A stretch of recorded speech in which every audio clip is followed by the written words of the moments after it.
ততক্ষণ পর্যন্ত যে কোনো মানুষ বন্ধুরূপে এসে ক্ষতি করার সম্ভাবনা থাকে। এই কারণে ইসলামের মূল নীতিগুলোর মধ্যে একটা বড় মূলনীতি হচ্ছে আল ওয়ালা ওয়াল বারাআহ। আল ওয়ালা ওয়াল বারাআহ, একদল মানুষকে আল্লাহর জন্য ভালোবাসতে হবে, বন্ধুরূপে গ্রহণ করতে হবে, আর একদল মানুষকে আল্লাহর জন্যই ঘৃণা করতে হবে, বর্জন করতে হবে। কাকে বন্ধু বানাবো, কাকে ঘৃণা করব, এটা নিজের জ্ঞান দিয়ে উপলব্ধি করা সম্ভব নয়। এই কারণেই আল্লাহ সুবহানাহু ওয়া তাআলা পবিত্র কোরআনে পরিষ্কার করে দিয়েছেন মুমিনদের বন্ধুকে আর শত্রুকে। একজন আল্লাহওয়ালাকে জিজ্ঞেস করা হয়েছিল, আপনি এত ভালোভাবে আল্লাহর পথে নিরাপদে চলছেন, কাউকে ভয় করছেন না, কোনো বিপদ আপদকে পরোয়া করছেন না, আল্লাহর দ্বীনের পথে কাজ চালিয়ে যাচ্ছেন, এর রহস্যটা কি? তিনি বললেন যে আমি একটা গুরুত্বপূর্ণ বিষয় লক্ষ্য করলাম, দুনিয়াতে এমন কোনো মানুষ নেই যার কোনো বন্ধু নেই। ল্যাংড়া লুলা, আতুর খোড়া, বাবাখোর, ইয়াবাখোর, গাঁজাখোর, মদখোর, জুয়াচোর, সব রকমের মানুষেরই কোনো না কোনো বন্ধু আছে। অতএব আমারও কেউ বন্ধু আছে, কিন্তু আমার বন্ধুটা কি? আজকে যে বন্ধু কালকে শত্রু হয়ে যাচ্ছে, আমার প্রকৃত বন্ধুটা আসলে কি? আমাকে খুঁজতে হবে, সিদ্ধান্ত নিতে হবে কে আমার বন্ধু। এই জন্য আমি কোরআনকেই বেছে নিলাম আমার বন্ধু খোঁজার জন্য, কারণ কোরআনই হচ্ছে সব সমস্যার সমাধান দিতে পারে। আল কোরআন, আমি কোরআনকে বেছে নিলাম, কোরআনকে জিজ্ঞেস করলাম, কোরআন তুমি জানিয়ে দাও আমার শত্রুকে, আমি কাকে শত্রু হিসেবে গ্রহণ করব, কাকে বন্ধুরূপে গ্রহণ করব। কোরআন আমাকে জানিয়ে দিল, আল্লাহু ওয়ালিয়্যুল্লাযীনা আমানু, মুমিনদের বন্ধু হচ্ছেন আল্লাহ। মুমিনদের বন্ধুকে আল্লাহ। বাস আমি বন্ধু পেয়ে গেছি, আল্লাহ হচ্ছেন আমার বন্ধু। এখন থেকে আমার বন্ধুত্বের মাপটা দেবে আল্লাহ। আল্লাহ যাদেরকে বন্ধুরূপে গ্রহণ করতে বলেছেন তারা আমার বন্ধু আল্লাহর জন্য। আল্লাহ যাদেরকে শত্রু হিসেবে গ্রহণ করতে বলেছেন তারা আমার শত্রু আল্লাহর জন্য। কোরআন আমাকে পরিষ্কার করে দিয়েছে কে আমার বন্ধু, কে আমার শত্রু। এবারে আমি আরেক দিকে চিন্তা করলাম, দুনিয়ার এমন কোনো মানুষ নেই যার কোনো শত্রু নেই। যত ভালো মানুষ হোক না কেন, যত অসহায় মানুষ হোক না কেন, সব রকমের মানুষের শত্রু আছে। আমিও দেখলাম যে আমারও কোনো শত্রু আছে, কিন্তু কে আমার শত্রু, কাকে আমি শত্রুরূপে গ্রহণ করব? আবারও আমি কোরআনকে বেছে নিলাম শত্রু তালাশ করার জন্য। কোরআন তুমি বলে দাও আমার শত্রুকে। কোরআন আমাকে স্পষ্ট বলে দিয়েছে, ইন্নাশ শাইতানা লিল ইনসানি আদুউম মুবিন, শয়তান হচ্ছে মানুষের প্রকাশ্য শত্রু। আমি শত্রু পেয়ে গেছি। আল্লাহ হচ্ছেন আমার বন্ধু, শয়তান হচ্ছে আমার শত্রু।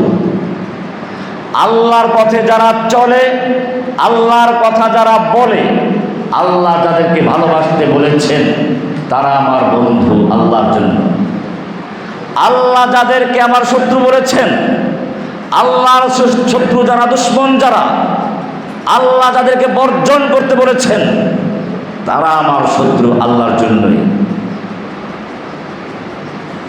আমরা এবারে কোরআন থেকে তালাশ করব আমাদের মুসলিম উম্মার জাত শত্রু কারা। কোরআনের সূরা মায়েদা ৫ নম্বর সূরার ৮২ নম্বর আয়াত আল্লাহ তাআলা পরিষ্কার করে দিয়েছেন, লাতাজিদান্না আশাদ্দান নাসি আদাওয়াতান লিল্লাযীনা আমানুল ইয়াহুদা ওয়াল্লাযীনা আশরাকু লাতাজিদান্না আশাদ্দান নাসি আদাওয়াতান লিল্লাযীনা আমানু। তুমি মুমিনদের শত্রুদের মধ্যে সবচেয়ে কঠোর শত্রু, ভয়ঙ্কর শত্রু, মারাত্মক শত্রু, চিরশত্রু হিসেবে পাবে দুইটা জাতকে। মুমিনদের চিরশত্রু কয়টা? দুইটা। কারা? আল্লাহ বলছেন আল ইয়াহুদ, একটা হচ্ছে ইয়াহুদ, দ্বিতীয় নাম্বার হচ্ছে ওয়াল্লাযীনা আশরাকু, আর যারা মুশরিক। মুশরিকদের বিভিন্ন কোয়ালিটি আছে। সবচেয়ে বড় কোয়ালিটি হচ্ছে যে মুশরিকরা নিজ হাতে মূর্তি তৈরি করে। তাওহীদের ইমাম ইব্রাহিম আলাইহিস সালাতু ওয়াস সালাম যাদের বিরুদ্ধে লড়াই করেছেন, আতাত্তাখিযু আসনামান আলিহা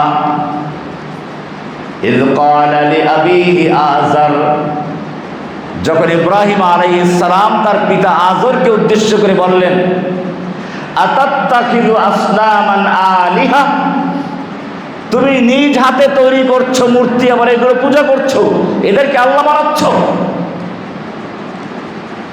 সেই যুগ থেকে এ পর্যন্ত যারা মূর্তি পূজা করে এরা হলো প্রথম মুশরিক। আল্লাহ সুবহানাহু ওয়া তাআলা সূরা মায়দার এই 82 নম্বর আয়াতে পরিষ্কার করে দিলেন, মুমিনদের চিরশত্রু হচ্ছে এই মূর্তি পূজার পৌত্তলিক হিন্দু, আর একটা হচ্ছে ইহুদি। কি সুন্দর মিল! আল্লাহর রাসূল সাল্লাল্লাহু আলাইহি ওয়াসাল্লাম বলেছেন ইসাবাতান আহরাজাহুমুল্লাহু মিনান নার, আমার উম্মতের দুইটা দল, দুইটা ইসাবা, যাদেরকে আল্লাহ সুবহানাহু ওয়া তাআলা জাহান্নামের আগুন থেকে নিরাপদ রাখবেন, জাহান্নামের আগুন থেকে বাঁচিয়ে রাখবেন। সে দুটো দল কারা?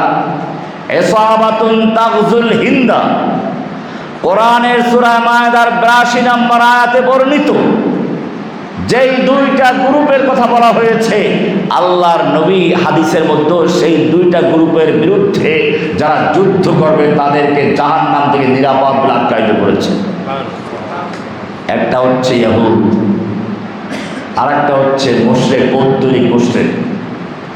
ইসাবাতুন তাগজুল হিন্দা, যারা হিন্দুস্তানে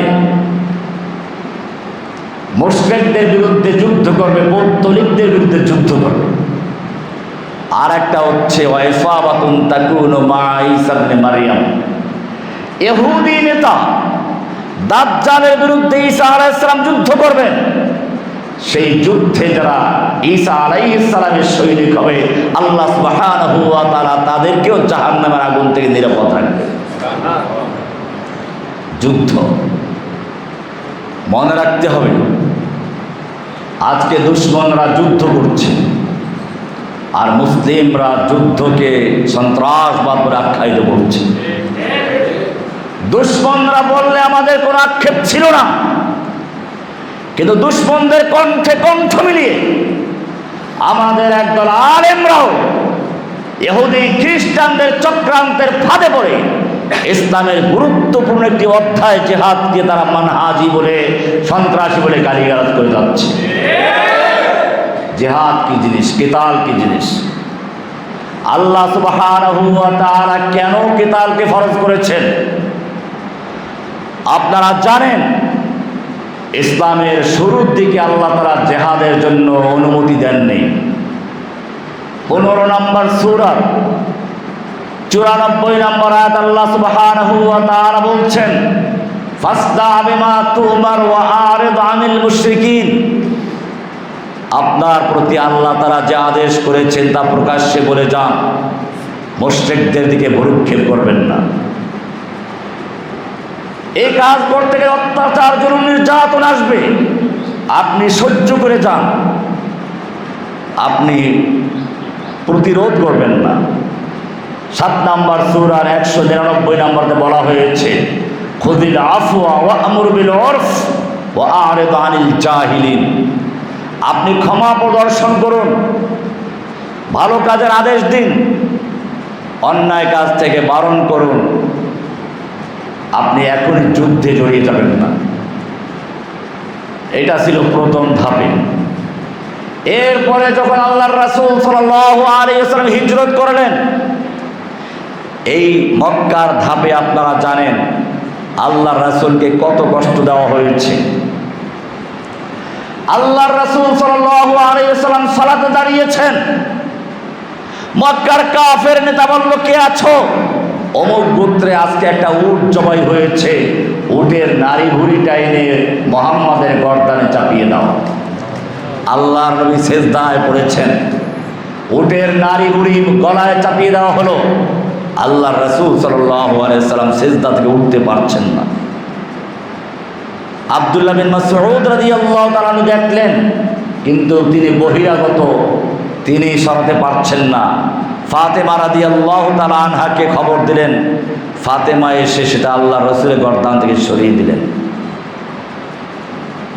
আল্লাহর নবী দেখতে পাচ্ছেন ইসলাম কবুল করার জন্য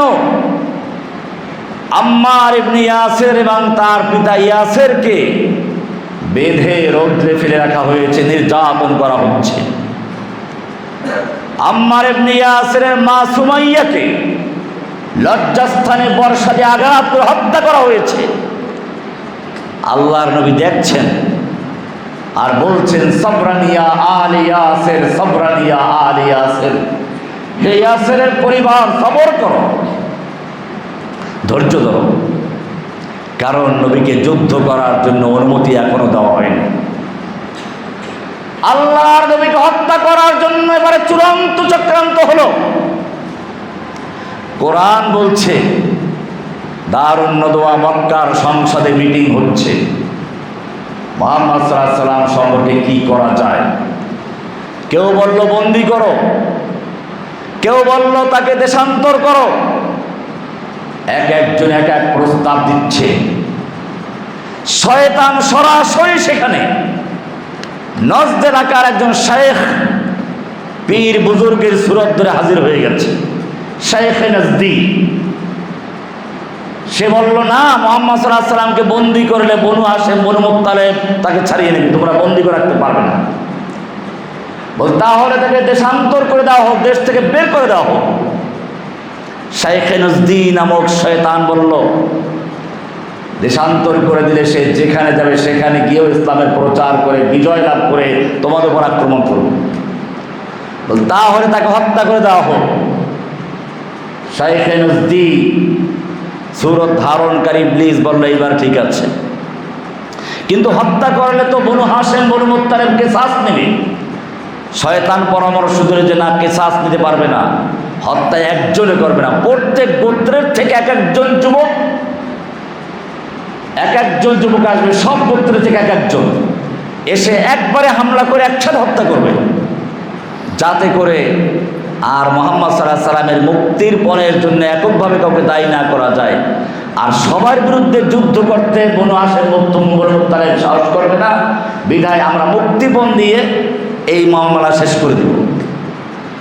ইবলিস শয়তান খুব সুন্দরভাবে এটাকে পরামর্শ দিল, যায়্যানা লাহুমুশ শাইতানু আমালাহুম। আজকে রাত্রি এই প্রাণ কি করতে হবে? বাস্তবায়ন করতে হবে। শয়তান বলছে, কারণ যদি তোমরা আজকেই প্রাণ বাস্তবায়ন না করো তাহলে মুহাম্মদকে শয়তান বলে দিবে সবকিছু, তার সাথে শয়তান আছে। কে বলছে? শয়তান নিজে ঘেরাও করে আছে।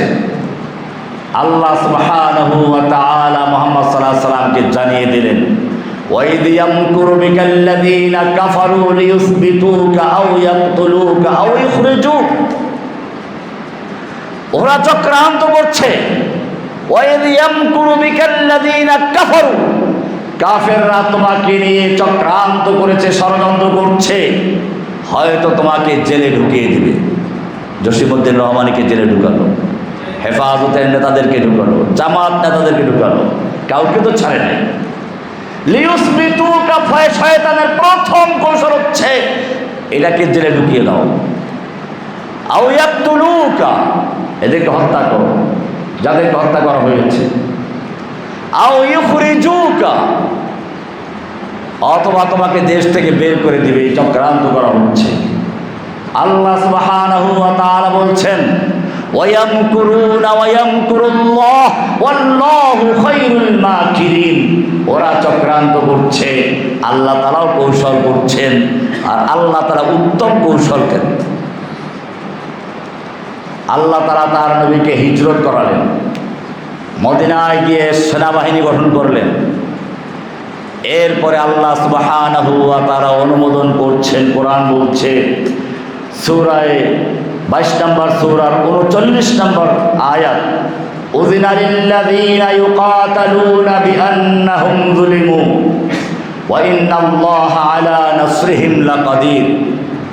উযিনা লিল্লাযীনা ইউকাতালুনা বিআন্নাহুম যুলিমু, যুদ্ধের অনুমতি দেওয়া হয়েছে তাদেরকে যাদের উপর আক্রমণ করা হচ্ছে।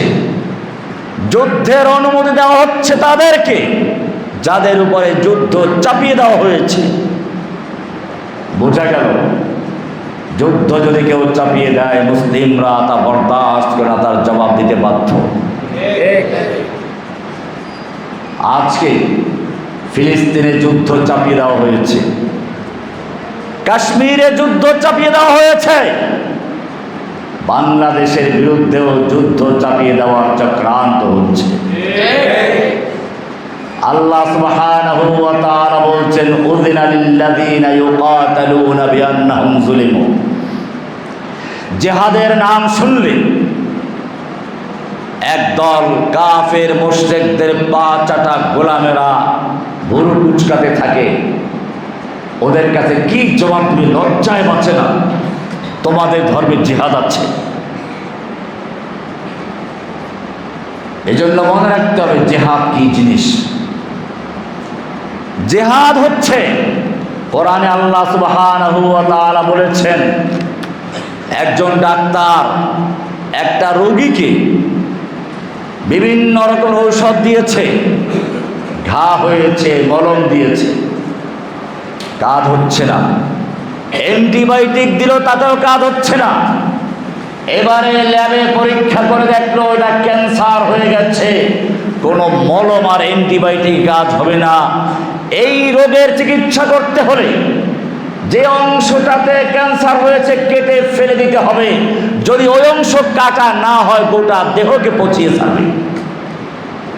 ডাক্তার বলল, তোমার এই ক্যান্সার যুক্ত ঘা যুক্ত অংশকে কেটে ফেলে দিতে হবে,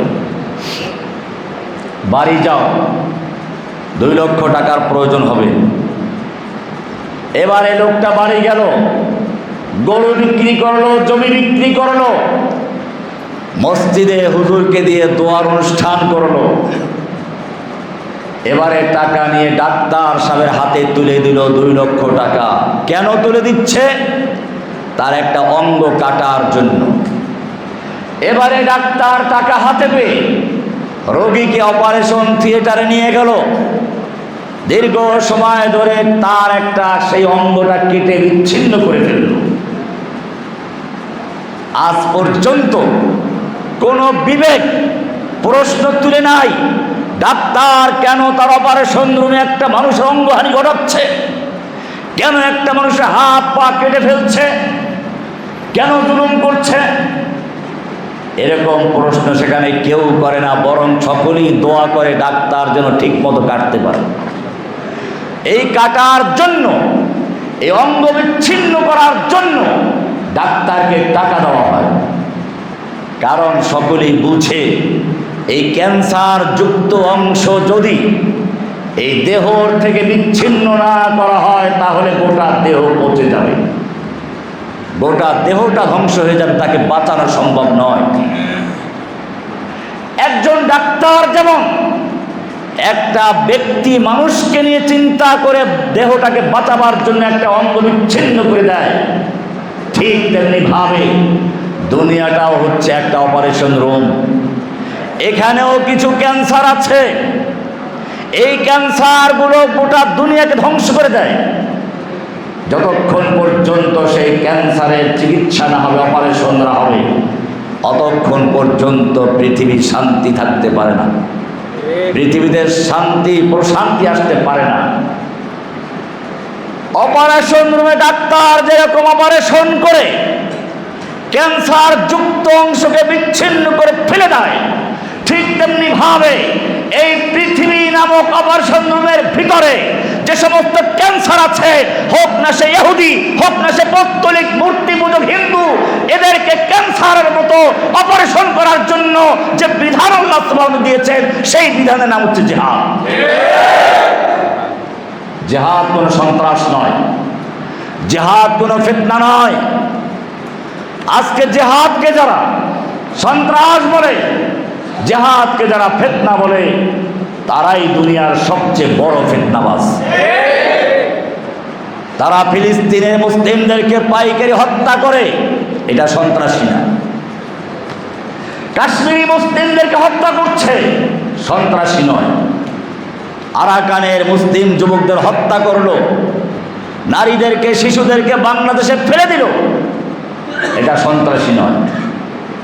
এদেশের আওয়ামী লীগ এদেশের মা বোনদেরকে ধর্ষণ করলো, নিরীহ আলেম ওলামাদেরকে কারাবন্দী করলো, মাদ্রাসার ছাত্রদেরকে হত্যা করলো, কোরআন পুড়িয়ে দিল, এরপরেও তারা সন্ত্রাসী নয়। অপরদিকে কোন আলেম যদি তাদের বিরুদ্ধে প্রতিবাদ করে, তাহলে তারা হয় সন্ত্রাসী। কোরআন পরিষ্কার বলে দিয়েছে, যারা সন্ত্রাস করে, পৃথিবীতে ফিতনা ফাসাদ করে, আল্লাহ রাব্বুল আলামিন কোরআনের 2 নম্বর সূরার 193 নম্বরে পরিষ্কার বলে দিয়েছেন, ওয়াকাতিলুহুম হাত্তা লা তাকুনা ফিতনা ওয়া ইয়াকুনা আদ-দীনু লিল্লাহ। তোমরা ওই ক্যান্সারদের বিরুদ্ধে যুদ্ধ চালিয়ে দাও, ক্যান্সারগুলোকে অপারেশন চালিয়ে দাও, যতক্ষণ পর্যন্ত পৃথিবীতে ফিতনা মুক্ত না হবে, এই ক্যান্সার মুক্ত না হবে, অতক্ষণ পর্যন্ত যুদ্ধ চালিয়ে দাও। কে বলেছে? আল্লাহ নির্দেশ। শুধু এখানেই না, 8 নম্বর সূরার 139 নম্বরে আরো সুন্দর করে বলেছেন, ওয়াকাতিলুহুম হাত্তা লা তাকুনা ফিতনাতুন ওয়া ইয়াকুনা আদ-দীনু কুল্লুহু লিল্লাহ ওয়া ইয়াকুনা আদ-দীনু কুল্লুহু লিল্লাহ। তোমরা ওদের বিরুদ্ধে যুদ্ধ চালিয়ে যাও, যতক্ষণ পর্যন্ত পৃথিবীর থেকে ফিতনা চিরতরে মিটে না যায়। ফিতনা শিরকের ফিতনা, ফিতনা হচ্ছে নিরীহ মুসলিমদের হত্যা করার ফিতনা, ফিতনা হচ্ছে ফিলিস্তিনিদেরকে বাড়িঘর থেকে বের করে দেওয়ার ফিতনা, ফিতনা হচ্ছে কাশ্মীরি মুসলিমদের অত্যাচারের ফিতনা, ফিতনা হচ্ছে আরাকানের মুসলিমদের হত্যা করার ফিতনা। আল্লাহ সুবহানাহু ওয়া তাআলা বলেছেন, ওয়াকাতিলুহুম, তোমরা ওদের বিরুদ্ধে যুদ্ধ চালিয়ে যাও, কিতাল চালিয়ে যাও, হাত্তা লা তাকুনা ফিতনা, যতক্ষণ পর্যন্ত ফিতনা চিরতরে মিটে না যায়, ওয়া ইয়াকুনা আদ-দীনু কুল্লুহু লিল্লাহ, সমস্ত দিন, সমস্ত মতবাদ সবকিছু বিলুপ্ত হয়ে ধ্বংস হয়ে যতক্ষণ পর্যন্ত একমাত্র আল্লাহর দ্বীন বিজয়ী না হবে, অতক্ষণ পর্যন্ত যুদ্ধ চালিয়ে যাও। স্পষ্ট আয়াত কোরআনের 8 নম্বর সূরা 139 নম্বর আয়াত। আল্লাহ সুবহানাহু ওয়া তাআলা ইচ্ছে করে এদেরকে নিজেই ধ্বংস করতে পারেন, কেন করছেন না? সে প্রশ্ন উত্তর আল্লাহ নিজেই দিয়েছেন। সূরা তওবা 9 নম্বর সূরার 14 নম্বর আল্লাহ বলছেন, কাতিলুহুম, তোমরা ওদের বিরুদ্ধে যুদ্ধ চালিয়ে যাও। ইউআযিবুহুমুল্লাহু বিআইদিকুম, আল্লাহ তাআলা তাদেরকে শাস্তি দিবেন তোমাদের মাধ্যমে, তোমাদের হাতে। ওয়া ইউখজিহিম, ওদেরকে আল্লাহ অপমান করবেন। ওয়া ইয়ানসুরুকুম আলাইহিম, আল্লাহ তোমাদেরকে তাদের বিরুদ্ধে বিজয় দান করবেন। ওয়া ইয়াশফি সুদুরা কওমিন মুমিনিন, আর এর মাধ্যমে আল্লাহ তাআলা মুমিন জাতির, মুমিন কওমের অন্তরে প্রশান্তি দিবেন। প্রত্যেকটা মানুষের মধ্যে একটা রাগ আছে, ক্ষোভ আছে, অন্যায়ের বিরুদ্ধে প্রতিবাদ আছে, শক্তি আছে।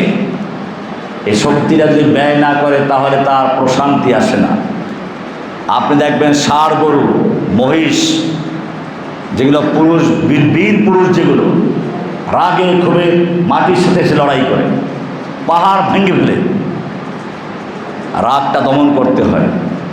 আল্লাহ সুবহানাহু ওয়া তাআলা মুমিনদের মধ্যে যে রাগ আছে, ক্ষোভ আছে, আল্লাহর প্রেমের ভালোবাসার প্রমাণ দেওয়ার জন্য যে জজবা আছে, সেই জজবাকে প্রমাণ করার জন্য, মুমিনদের রাগকে নির্মূল করার জন্য, মুমিনদের রাগকে প্রশমিত করার জন্য আল্লাহ কাফেরদের সৃষ্টি করেছেন।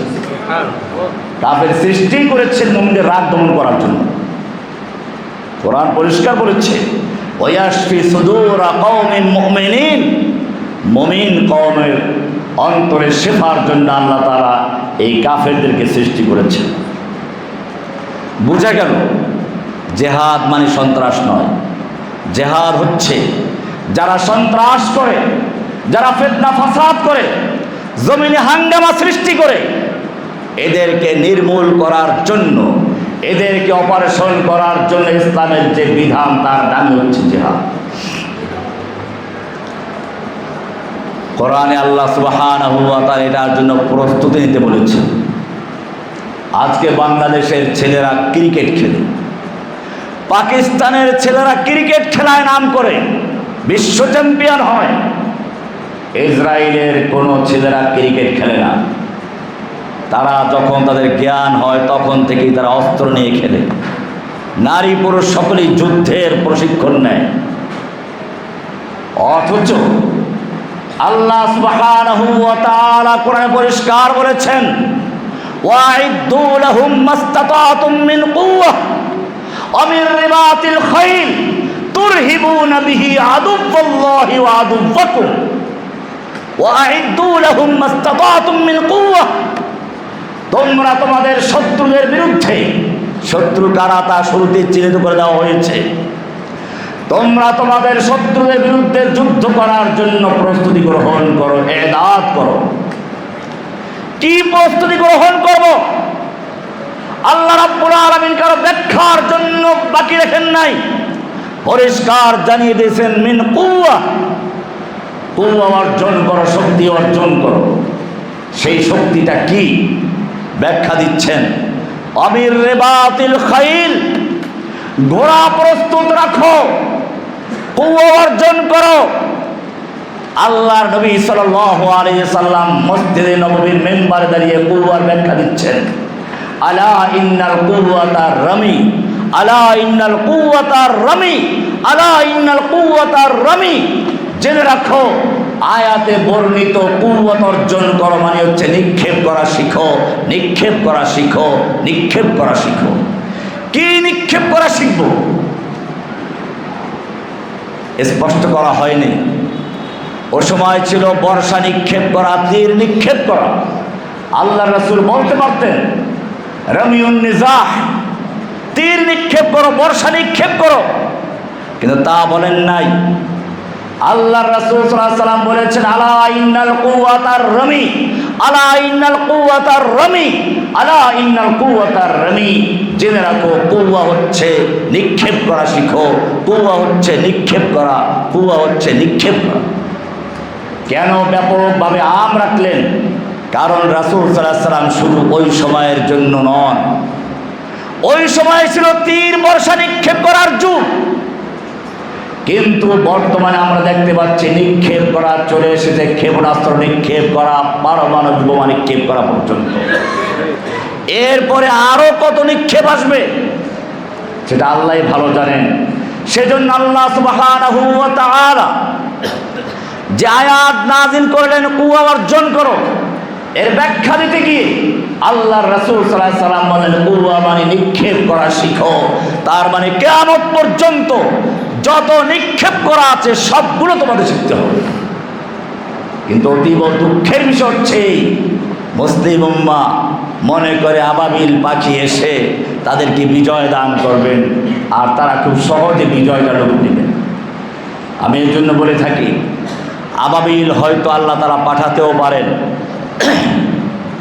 কিন্তু ইসরায়েলদেরকে ধ্বংস করার জন্য নয়। ল্যাংটি পরা হিন্দুদের মাথায় পাথর বর্ষণ করার জন্য নয়। যদি এই যুগে আবাবিল পাখি আল্লাহ পাঠান, তাহলে সর্বপ্রথম পাঠাবে এই মুসলিম নামধারী মুনাফিক লোকদের মাথার উপরে পাথর বর্ষণ করার জন্য। কোরআন পরিষ্কার বলেছে, ইল্লা তানফিরু ইউআযিবকুম আযাবান আলীমা। আল্লাহ কোরআনে বলেছেন, ইনফিরু খিফাফাও ওয়া সিকালা, তুমি হালকা হও, ভারী হও, আল্লাহর রাস্তায় বেরিয়ে পড়ো। হালকা হও, অস্ত্রধারী হও, বের হও। ভারী হও, অস্ত্র আছে, বের হও। হালকা অস্ত্র নেই, বের হয়ে যাও। ইনফিরু খিফাফান ওয়া সিকালা, খিফাফান মোটা হও, ভারী হও, হালকা হও। সিকালান মোটা হও, খিফাফান অস্ত্রধারী হও বা অস্ত্র ছাড়া হও। সিকালান অস্ত্রধারী হও, যে অবস্থাতে বের হয়ে যাও। কে বলেছেন? ওয়া আইদ্দু লাহুম মাসতাতাতুম মিন কুওয়া ইনফিরু খিফাফান ওয়া সিকালা। এরপরে আল্লাহ সুবহানাহু ওয়া তাআলা বলেছেন, যদি বের না হও, ওয়া মা লাকুম ইযা ক্বিলা লাকুম ইনফিরু ফি সাবিলিল্লাহি ফাকাউতুম মিনাল আরদ, তোমাদের কি হলো যখন তোমাদেরকে আল্লাহর রাস্তায় বের হওয়ার জন্য আদেশ করা হয়, তোমরা তখন মাটি কামড়ে ধরো, মাটি জড়িয়ে ধরো। কি হলো তোমাদেরকে? আরাদিতুম বিল হায়াতিদ দুনিয়া মিনাল আখিরাহ, আখিরাতের পরিবর্তে দুনিয়ার জীবন নিয়ে তোমরা খুশি হয়ে গেলে, সন্তুষ্ট হয়ে গেলে। জেনে রাখো, দুনিয়ার জীবন আখিরাতের কিছুই না। এইভাবে আল্লাহ সুবহানাহু ওয়া তাআলা আমাদেরকে আহ্বান জানাচ্ছে। কোরআনে আরো বলছে, ইল্লা তানফিরু ইউআযিবকুম আযাবান আলীমা, যদি তোমরা আল্লাহর আহ্বানে সাড়া দিয়ে আল্লাহর দুশমনদের বিরুদ্ধে যুদ্ধ করার জন্য বের না হও, আর মনে করো ঘরে বসে বেঁচে থাকবে, আল্লাহ বলছেন ইউআযিবকুম আযাবান আলীমা, তোমাদেরকে মর্মন্তুদ শাস্তি দিবেন। এরপরে বলছেন ওয়ায়াস্তাবদিল কওমান গায়রাকুম, তোমাদেরকে ধ্বংস করে অন্য এক জাতি সৃষ্টি করবেন যারা তোমাদের মতো হবে না। আর এক আয়াতে আসছে ওয়ালা তাদুররুহু শাইআ, তোমরা আল্লাহর কোনো ক্ষতি করতে পারবে না। আল্লাহ সুবহানাহু ওয়া তাআলা এইভাবে আমাদেরকে আহ্বান জানিয়েছেন, বের হতে হবে। কোরআন পরিষ্কার বলেছে, বের হও, প্রস্তুতি গ্রহণ করো, প্রশিক্ষণ নাও। কি করবে তা দিয়ে? তুরহিবুনা বিহি আদুওয়াল্লাহি ওয়া আদুওয়াকুম, যার মাধ্যমে তোমরা আল্লাহর দুশমনদেরকে এবং তোমাদের দুশমনদেরকে ভীত সন্ত্রস্ত করে রাখবে। কোরআন বলছে, তোমরা ওদের মনের ভিতরে ভয় ঢুকিয়ে দিবে, ওদের মনের ভিতরে ত্রাসের সৃষ্টি করবে। আর এখন মুসলিমরা ওদের ভয়েতে থরথর করে কাঁপে।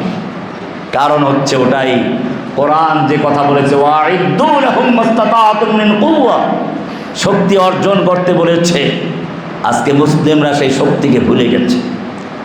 মুসলিমরা আল্লাহর নবীর তরিকা ভুলে গিয়ে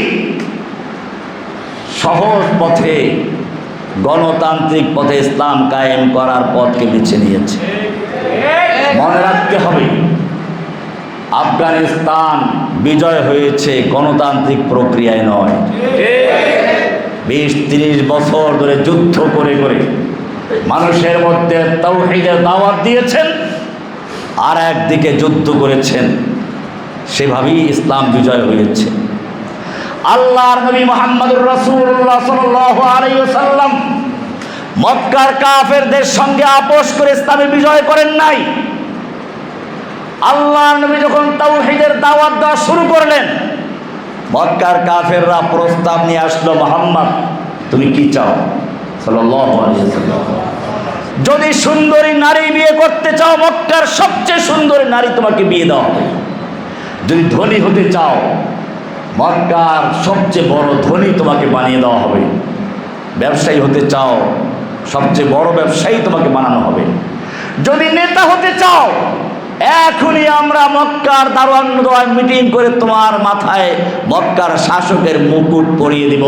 শর্ত একটাই, তুমি তাওহীদের দাওয়াত দেওয়া বন্ধ করো, আমাদের মূর্তির সমালোচনা বন্ধ করো।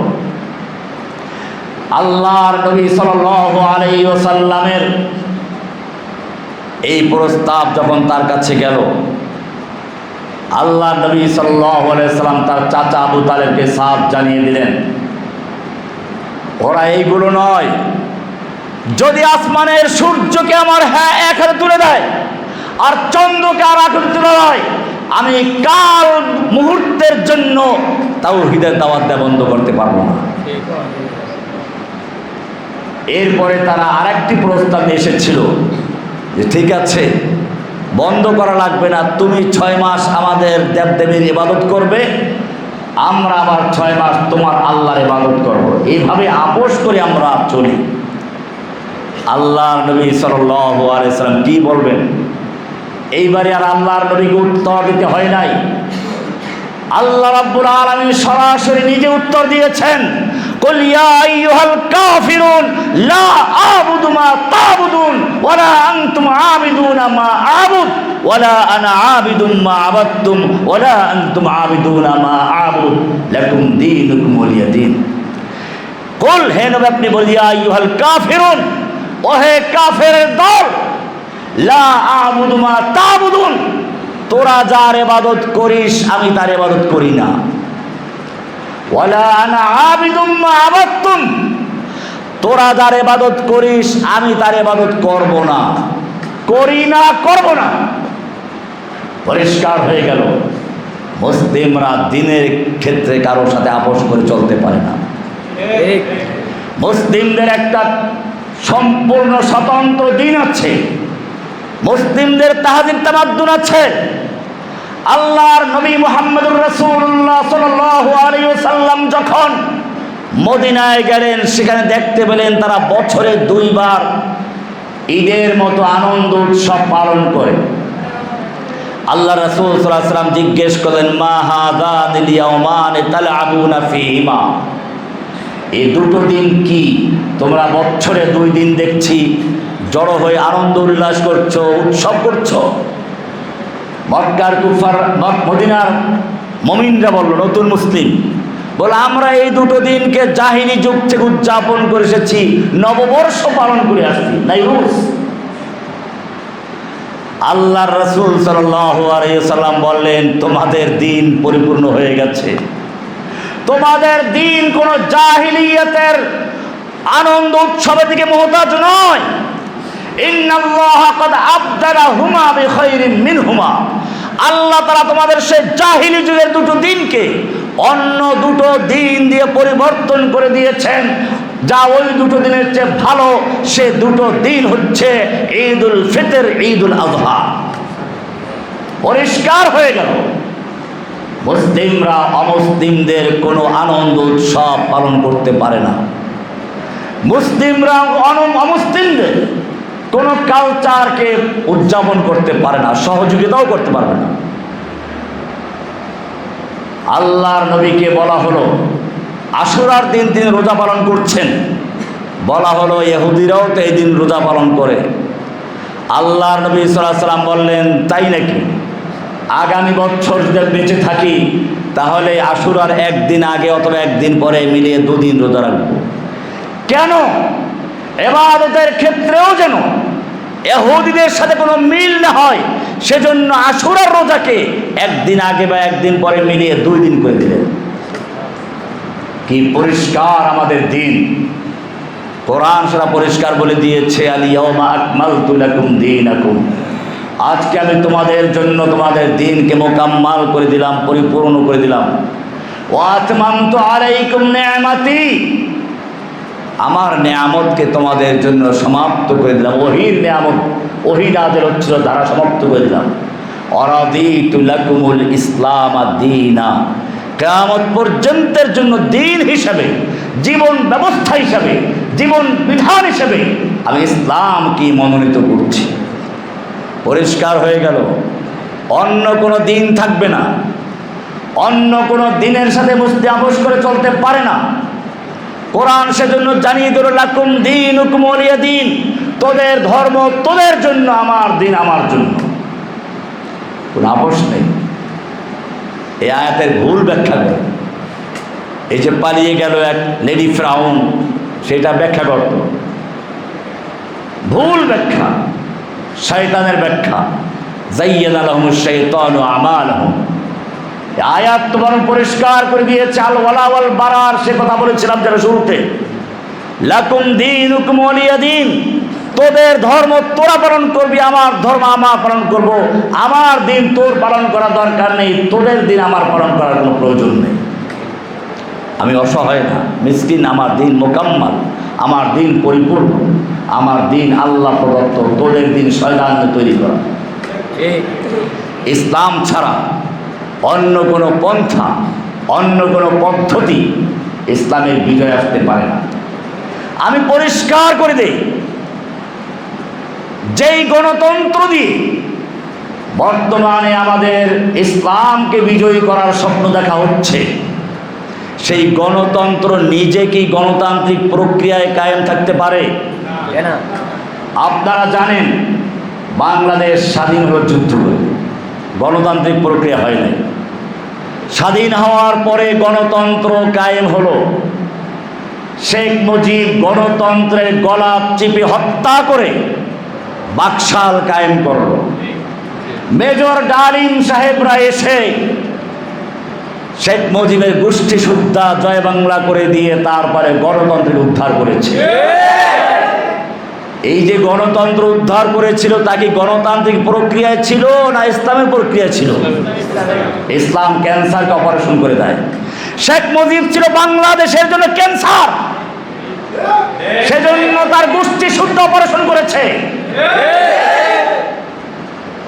দেখেন না, হিটলার নাকি বলেছিল, আমি ইচ্ছে করলে সব ইহুদি মেরে দুনিয়া পরিষ্কার করে ফেলতে পারতাম, কিন্তু কিছু ইহুদি আমি জীবিত রাখলাম যাতে পৃথিবীর মানুষ বুঝতে পারে ইহুদি কত জঘন্য, কত খারাপ, কেন আমি তাদেরকে হত্যা করেছিলাম। বাস্তবে তাই হয়েছে। বিশ্ববাসী এখন দেখতে পাচ্ছে, হিটলারকে ধন্যবাদ জানাচ্ছে, বেটা তুই কেন সবগুলো মারলি না। ঠিক তেমনি ভাবে শেখ মুজিব সহ তার পরিবারকে যারা হত্যা করেছিল, দুই একটা যদি জীবিত না থাকতো তাহলে মানুষ তাদেরকে হয়তো ঘৃণা করত। এত নির্দয়, এত নির্মম কেন হলো, পুরা ধ্বংস করে দিল। সেজন্য তারাও দুইটাকে জীবিত রেখেছিল। এবারে বাঙালি জাতি হারে হারে টের পেল শেখ মুজিবের পরিবার কি জিনিস, কত বড় ক্যান্সার। এই ক্যান্সারের অপারেশন করার জন্য আবার আবু সাইদরা দাঁড়িয়ে গেল, গণতন্ত্রকে হত্যা করলো এরশাদ সাহেব। এরশাদ সাহেব গণতন্ত্রের গলা চিপে ধরলো, স্বৈরতন্ত্র কায়েম করেছিল। তখন নূর হোসেন নামে আরেকজন, এখন আবু সাইদ, ওই সময় নূর হোসেন, শরীরের কাপড় চোপড় খুলে বুকের উপরে লেখলো, পিঠে লেখলো, গণতন্ত্র মুক্তি পাক, স্বৈরাচার নিপজ্জার। পুলিশ তাকে গুলিস্তানের 0 পয়েন্টে গুলি করে হত্যা করলো। এরপরে আন্দোলন দাবানলের মতো গোটা বাংলাদেশে ছড়িয়ে পড়ল। সেনাবাহিনীকে এরশাদ বলল গুলি চালিয়ে দাও, সেনাবাহিনী বলল হেলিকপ্টার উঠে দেখো ঢাকার অবস্থা কি, দেখে বুঝতে পারলো, তখন বলল আমাকে নিরাপত্তা দাও। এক নূর হোসেন জীবন দিল, গণতন্ত্র আবার মুক্তি পেল। আবার হাসিনা এসে রাতের বেলায় নির্বাচন করে, না ভোট কেটে বাক্স ভরে, এরপরে নির্বাচন দেওয়ার পর জনগণের ম্যান্ডেট নিয়ে এসে ক্ষমতা এসেছে, গণতন্ত্রকে ধ্বংস করে দিল। এবারে আবু সাইদ তৈরি হলো, বুক পেতে দিল, হাজার হাজার ছেলেরা জীবন দিল, পঙ্গু হলো। আবার গণতন্ত্র মুক্তি পেল, হাসিনা পালিয়ে গেল। আমি জিজ্ঞেস করতে চাই, এই যে বারবার গণতন্ত্র দাঁড়াচ্ছে, মুক্তি পাচ্ছে, কিসের ভিত্তিতে? গণতান্ত্রিক প্রক্রিয়ায় না ভিন্ন কোনো পদ্ধতিতে? বোঝা গেল বারবার যেই পদ্ধতিতে এদেশে গণতন্ত্রের বিজয় ছিনিয়ে আনা হচ্ছে, সেই বিজয় গণতন্ত্র নিজে আনতে পারে না। যেই গণতন্ত্র নিজেকে নিজে বাঁচাতে পারে না, যেই গণতন্ত্র নিজেকে নিজে কায়েম করতে পারে না, সেই গণতন্ত্র দিয়ে কিয়ামত পর্যন্ত ইসলাম বিজয় হতে পারে না। ইসলাম বিজয় হতে হলে ইসলামের পদ্ধতি আসতে হবে। কোরআন পরিষ্কার বলে দিয়েছে, লাকাদ কানা লাকুম ফি রাসূলিল্লাহি উসওয়াতুন হাসানাহ, তোমাদের জন্য রাসূলের মধ্যে রয়েছে উত্তম আদর্শ। রাসূল কি গণতান্ত্রিক ভোট দিয়েছিলেন? না জোট করেছিলেন? আজকে যে অন্তর্বর্তীকালীন সরকার ক্ষমতায় রয়েছে, এটা কি গণতান্ত্রিক প্রক্রিয়া এসেছে না ইসলামের পদ্ধতিতে এসেছে? এটাই ইসলামের পদ্ধতি। ইসলাম কায়েমের যে পদ্ধতি, সেই পদ্ধতির জন্য আমাদেরকে প্রস্তুত হতে হবে।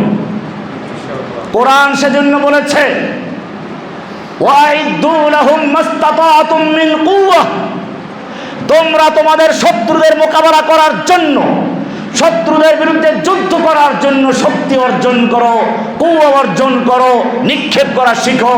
আমির রিবাতিল খাইলে, এবং যুদ্ধের জন্য ঘোড়া প্রস্তুত রাখো। তুরহিবুনা বিহি আদুওয়াল্লাহি ওয়া আদুওয়াকুম, যার মাধ্যমে তোমরা তোমাদের দুশমন আল্লাহর দুশমনকে ভীত সন্ত্রস্ত করে রাখবে।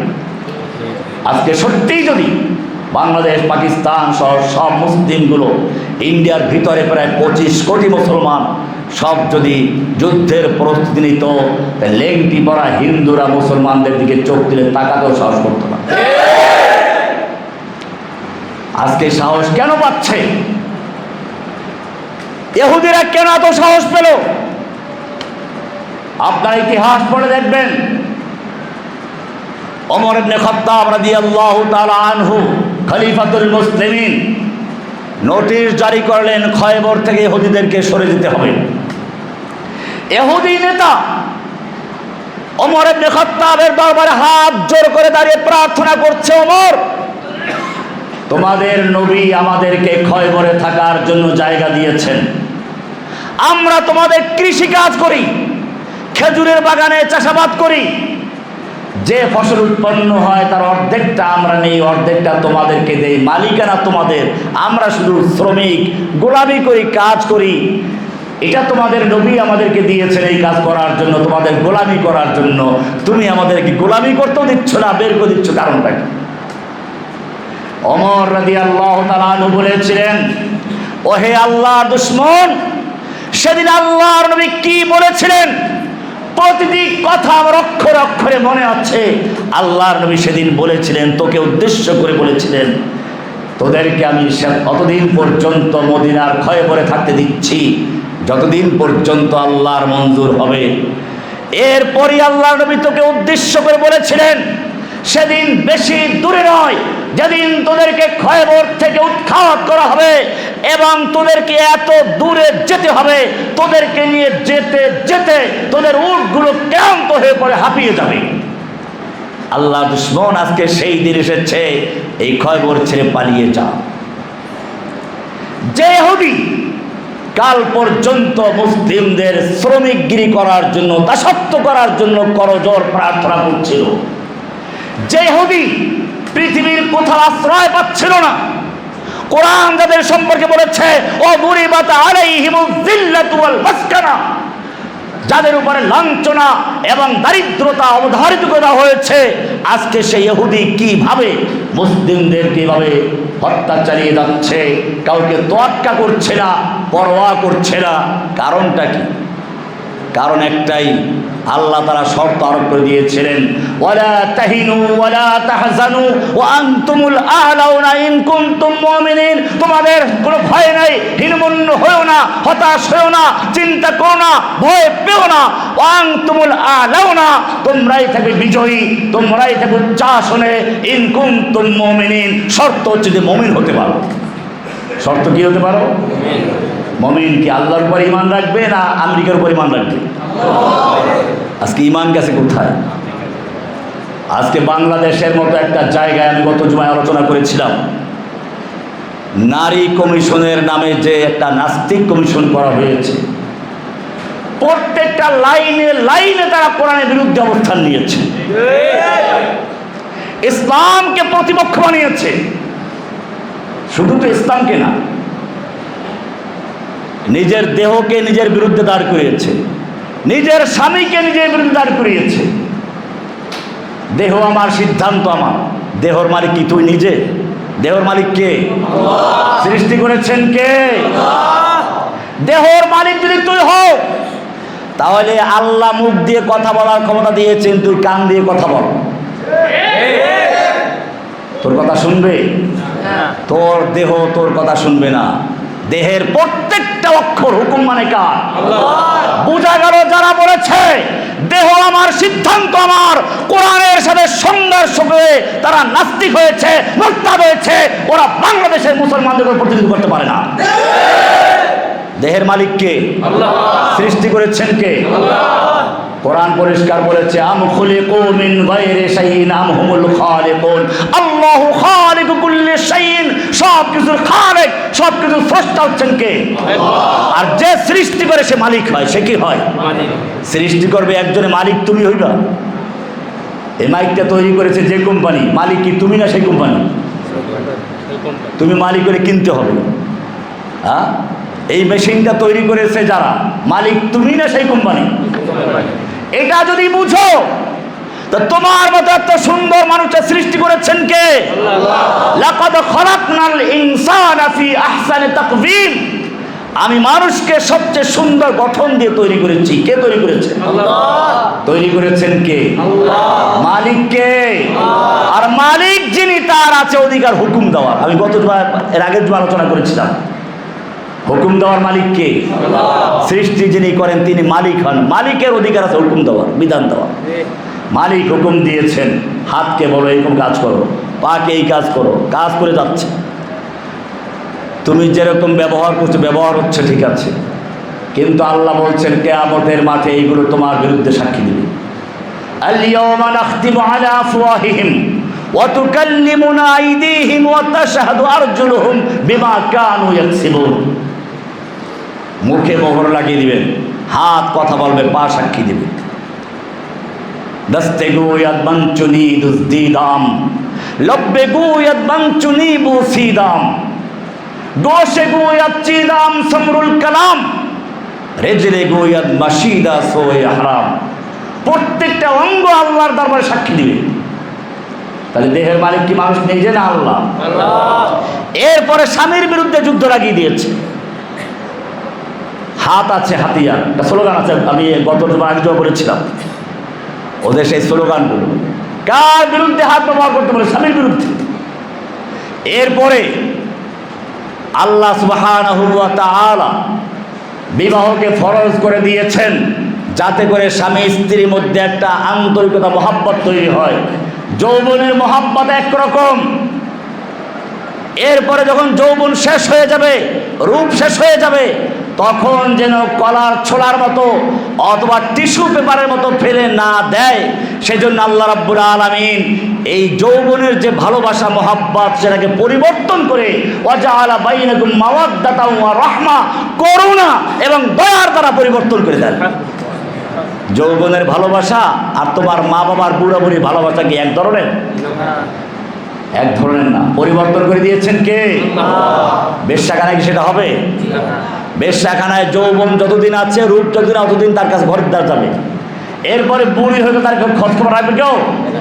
আল্লাহ রাব্বুল আলামিন চাইলেন নারীদেরকে সম্মানিত করতে, যারা বুড়ো বয়সে তাদেরকে কেউ টিস্যু পেপারের মতো ছুঁড়ে ফেলে না দেয়, কেউ যেন তাদেরকে কলার ছোলার মতো ফেলে না দেয়। বুড়ো বয়সে তাদেরকে আশ্রয় দেয়, সম্মান দেয়, মায়ের জায়গায় সম্মান দেয়। ওয়াজআলা বাইনাকুম মাওয়াদ্দাতাও ওয়া রাহমা, করুণা ভালোবাসা দিয়ে স্বামী যেন আলগে রাখে। এত একটা সুন্দর নিরাপত্তার আয়োজন করলো, সেইটাকে ধ্বংস করে দিয়ে বেশ্যাখানায় যাওয়ার জন্য উদ্বুদ্ধ করা হচ্ছে। স্বামী যদি স্ত্রীকে একটু জোর করে, স্ত্রী সুলভ আচরণ করে, স্বামীর বিরুদ্ধে বৈবাহিক ধর্ষণের মামলা দেওয়া যাবে। আর মহিলা যদি স্বামীকে বাদ দিয়ে পরকীয়ায় লিপ্ত হয়, তাহলে কেবে তা কিছুই বলা হয় না। বড় পরকীয়া করলে স্ত্রী কি হবে? তা কি আছে তুমি শুনে? স্বামী যদি জোর করে স্ত্রীর সাথে মেলামেশা করে, এটাকে তুমি বললা ধর্ষণ হবে, বৈবাহিক ধর্ষণ। স্ত্রী যদি স্বামীকে বাদ দিয়ে কোনো পর পুরুষকে তার ঘরে আনে, পরকীয়া লিপ্ত হয়, সেজন্য কেউ তা তো বলো নাই।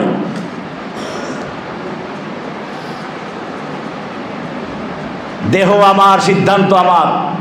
তুমি এই দাবিতে তুমি বিভক্ত হয়ে শাড়ি কাপড় খুলে তবে ল্যাংটা হয়ে রাস্তায় ঘোরা শুরু করলা, দেহ তোমার, সিদ্ধান্ত তোমার।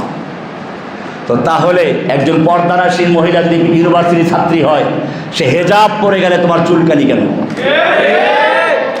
এই জন্য বুঝতে হবে। আমি আজকে এই বিষয় নিয়ে আলোচনা করছি না, কিন্তু মনে রাখতে হবে এই বিষয়গুলো কিসের সাথে জড়িত, কারা এই প্রতিবেদনগুলো কেন দিল।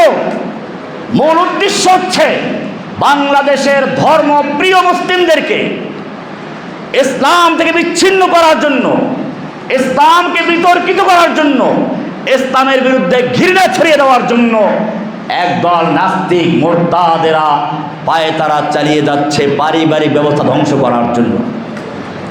এরা মেয়ে লোকদেরকে টার্গেট করেছে কেন জানেন? মহিলারা বাচ্চা দেয়, বাচ্চা লালন পালন করে। একটা বাচ্চার প্রথম পাঠশালা হচ্ছে একজন মায়ের কোল। ওরা চিন্তা করলো মানুষ গাভীর ফার্ম করে, গাভী বাচ্চা দেয়, দুধ দেয়। মানুষ মুরগির ফার্ম করে, মুরগি ডিম দেয়, বাচ্চা দেয়। ঠিক এরকম ভাবে ওরা নারীদের ফার্ম করা শুরু করেছিল বা করছে, কারণ নারীরা বাচ্চা দেয়, তারাই বাচ্চাকালে বাচ্চাদেরকে লা ইলাহা ইল্লাল্লাহ শেখায়, আল্লাহর কালেমা শেখায়। এই বাচ্চাদেরকে ধ্বংস করতে পারলে পুরো ইসলামী সমাজ ধ্বংস করা যাবে। সেজন্য বিবাহের ক্ষেত্রে বাধার সৃষ্টি করে বাল্য বিবাহ, মুক্তমুখ, স্বামী বৈবাহিক ধর্ষণ করতে পারে, পুরা পরিবারকে ধ্বংস করে দিয়ে বেশ্যাদেরকে যৌন কর্মী ঘোষণা দেওয়ার মাধ্যমে এরা চাচ্ছে গোটা বাংলাদেশটাকে হারামজাদা দিয়ে ভরে ফেলার জন্য। কারণ হারামজাদা হলে শয়তানের অংশীজ আছে ওখানে, ওরা জীবনও ইসলামের দিকে আসবে না। তো সেজন্য মনে রাখতে হবে, আমাদের দুশ্মন চিনতে হবে। আমি শুরুতে আজকে আলোচনা শুরু করেছিলাম, যারা পরে এসেছেন, কোরআনের একটা আয়াত দিয়ে আল্লাহ তাআলা শত্রু চিনতে বলেছেন। শত্রু কারা আল্লাহ তাআলা চিহ্নিত করে দিয়েছেন। সূরা মায়দা 5 নম্বর সূরার 82 নম্বর আয়াতে আল্লাহ সুবহানাহু ওয়া তাআলা আমাদেরকে শত্রুকে, বন্ধুকে তা জেনে বুঝে আমল করার তৌফিক দান করুন, আমিন। ওয়া আখিরু দাওয়ানা আলহামদুলিল্লাহি রাব্বিল আলামিন। যারা সুন্নাত পড়েন 4 রাকাত সুন্নাত পড়েন।